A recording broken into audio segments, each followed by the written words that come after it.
तो प्यारे बच्चों, फाइनली डीओई यानी कि डायरेक्टरेट ऑफ एजुकेशन की तरफ से mission mathematics worksheet class 8, class 9 and class 10 के लिए स्टार्ट कर दी गई है सेशन 2024-25 के लिए।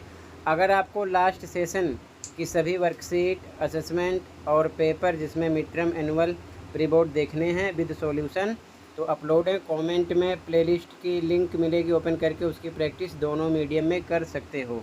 ठीक है, तो स्टार्ट करते हैं इस वर्कशीट को, जो कि क्वेश्चन ऑफ द डे के लिए है। 29/7/2024 क्लास 9th की है।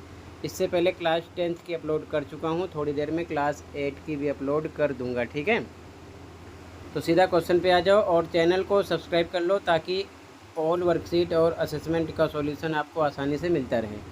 क्वेश्चन है बच्चों, पुट टिक मार्क यानी कि check mark against possible number types for the given numbers.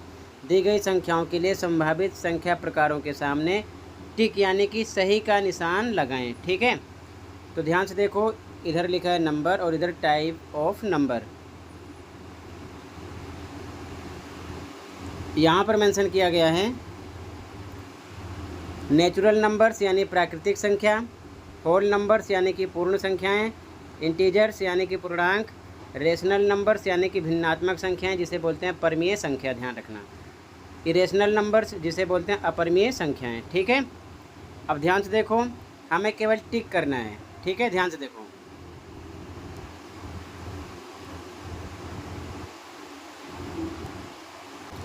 तो सबसे पहले जीरो है। अब हमें बताना है कि इन संख्याओं में ये किस किस की लिस्ट में है, तो हमें केवल टिक करना है। तो जीरो जो है बच्चों, ये सबसे पहले होल नंबर्स है यानी कि पूर्ण संख्याएं हैं, यहाँ पर टिक कर दो।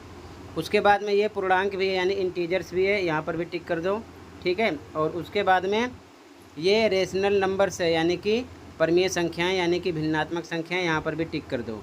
अब ध्यान रखना, रेशनल नंबर का मतलब होता है जैसे 0/3, 0/5, ये सब हम लिख सकते हैं जो कि P/Q की फॉर्म में हैं, इसलिए ये भी क्या है, रेशनल नंबर है। ठीक है, ध्यान रखना। इसके बाद में 5 है, तो 5 आपका नेचुरल नंबर भी है, यहाँ पर भी टिक कर दो। होल नंबर भी है, यहाँ पर भी टिक कर दो। इंटीजर्स भी है, पूर्णांक भी है, यहाँ पर भी टिक कर दो। और ये परमीय संख्या भी है यानी कि रेशनल नंबर्स भी है। ठीक है ना, यहाँ पर टिक करना है। क्लियर है। इसके बाद में -3, तो -3 जो है आपका सबसे पहले तो ये पूर्णांक है, यहाँ पर क्लिक करो।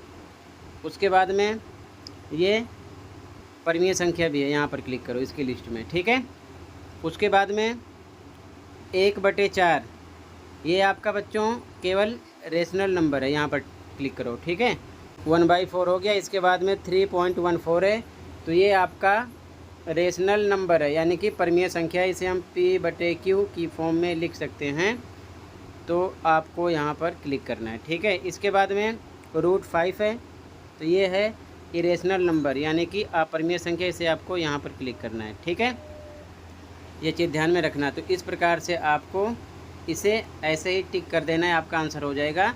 तो आई होप पूरी बात समझ में आ गई होगी। इसी के साथ ये वर्कशीट कंप्लीट है। कहीं पर कोई डाउट है कमेंट कर सकते हो। आज की वीडियो में इतना ही था, मिलते हैं अगली वीडियो में। Thank you for watching and take care.